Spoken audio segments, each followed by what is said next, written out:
Assalamualaikum and warahmatullahi wabarakatuh. Hello and welcome back to our TV shows, The Mock the Week. Alright guys, I am Muhammad Markoyo. Today I'm gonna be your host. Alright, before we started, hope you guys stay safe and wearing a mask whenever you go. Stay safe, hashtag we care ourselves. Today we have a special guest. Join me this week and we have Dr. Sulaiman from the University of Malaya. And we have Dr. Ansar from QIPS. And we have Izzat Haikal from University of Kelantan. Give it applause, everybody. Previously, we had an audience from this room around 18 and 19, but today they can't enter anymore. But now they are in the Zoom. Say hi to our audience in the Zoom. Hi. And today we're going to discuss about the drug abuse among society. It's a quite new and topic in issue in Malaysia. Alright. So we recently got many articles, newspapers, or news about the drug abuse in Malaysia. Like fact now, the number of registered drug users in about 250,000 in a 2008 report, and it expected to reach 500,000 on 2020. There is also a worrying trend of high relapse rate of 50%, which has been consistently seen in the past decade. January to September 2020, it was reported that there was a reduction in the number of the new and replicated drug cases in Malaysia of 4,023 and 2,832 respectively by a National Anti-Drug Agency Malaysia 2020. So, without wasting our time, let me move on to our panel, our first panel, Dr. Sulaiman. Alright, he's an expert in drugs, so we will get more information about the drugs. So here we go. Having me, my name is Sulaiman, a medical doctor. Before we go to drug abuse, I want to inform you all about drugs. Amid this COVID-19, we use drugs such as chloroquine, hydroxychloroquine, and combination of lopinavir and ritonavir. So let's move on to drug abuse. Drug abuse is a substance refers to use of certain chemicals for the purpose of creating pleasurable effects on the brain. Apart from the long-term damage to the body, drug addicts also at risk of contracting HIV, hepatitis B and C. Now let's move on to causes of drugs. Number one is peer pressure. This happen to among children and young adults. Number two is target pain relief. Then become addictive. This happen to social industry like artists and business industry like businessmen. Number three is obtaining creative inspiration that make them on their world of fantasy. Then let's move on to drug categories. Number one is depressants. This causes depression of the brain faculties, and examples like sleeping pills. Number two is stimulants. This causes stimulation of the brain, giving rise to alertness and increased bursts of activity, such as cocaine. Drugs will more proactive. And last is hallucinogens.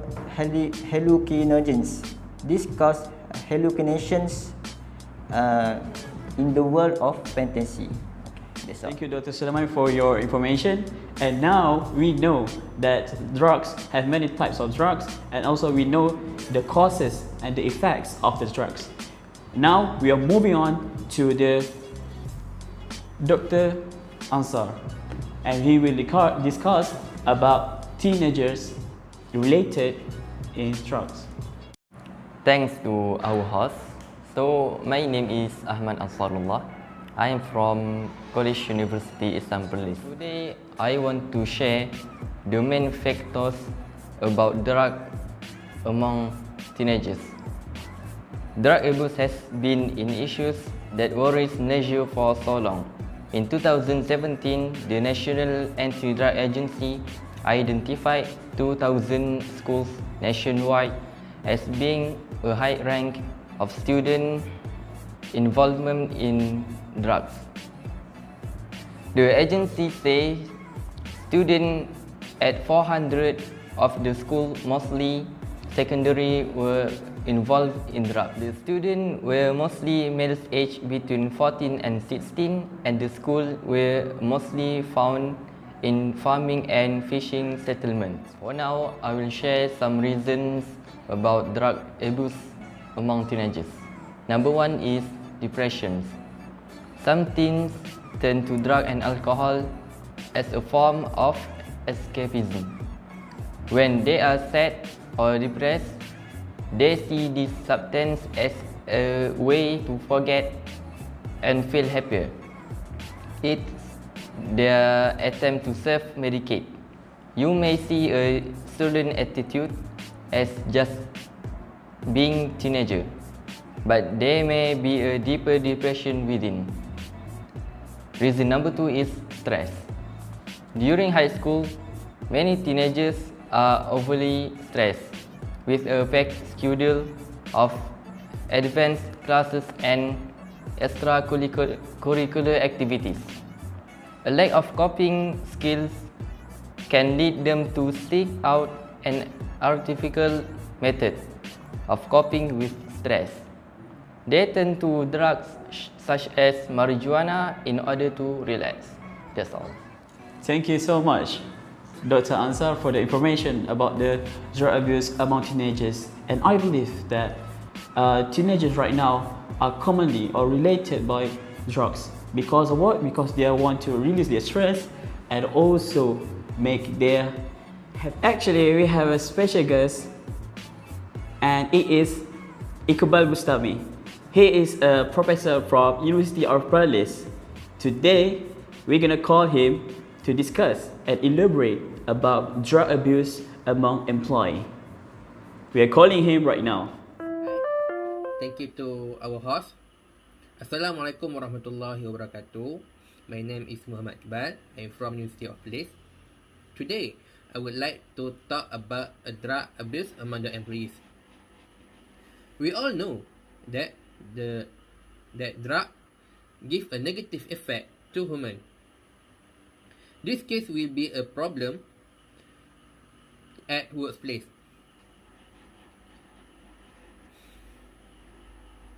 For the first point is a poor decision making. Most of drugs affect the brain, so it make the employees a poor decision making person. When the employees cannot make a good decision, it will decrease the quality of work, and also it will harm the companies.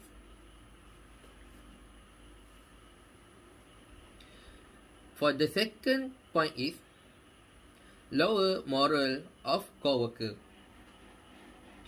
When the brain not functioning.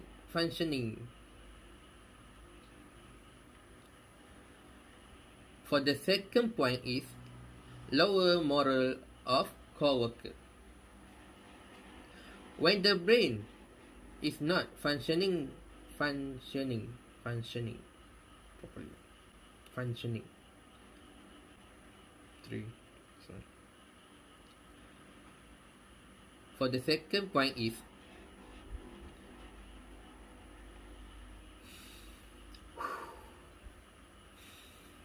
For the second point is a lower morale of co-worker. When the brain not functioning properly. Okay. For the second point is a lower moral of coworker. When the brain not functioning properly, they will act aggressively toward to other employees. In this case, there are a lot of news related to the murder of employees and co-workers at work. This case involves the life of people, and there will be more people who will die because of drug if it not prevented. For the third point and the last point,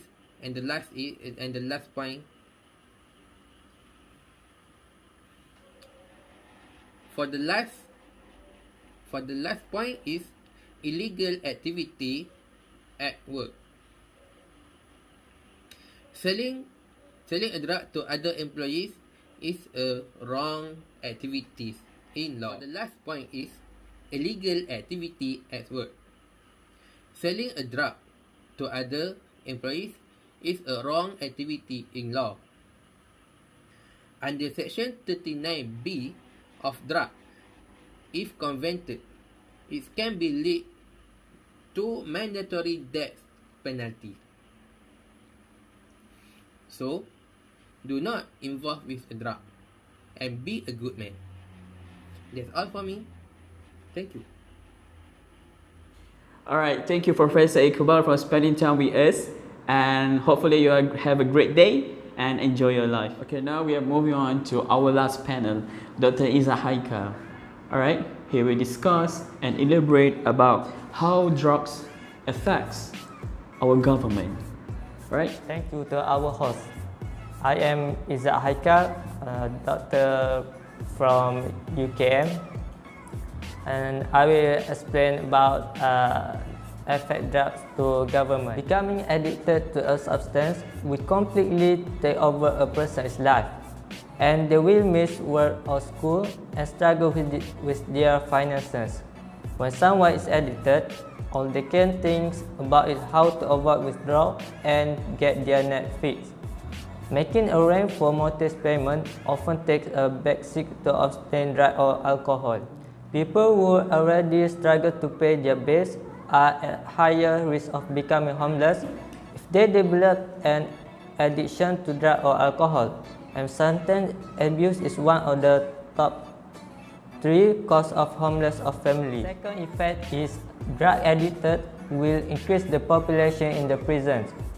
The government has set rules for addicts who are caught addicted to in prison for several years, so they can be released on they have recovered from drug addiction. But the process of recovering an addict takes many years, and every day new addicts come in.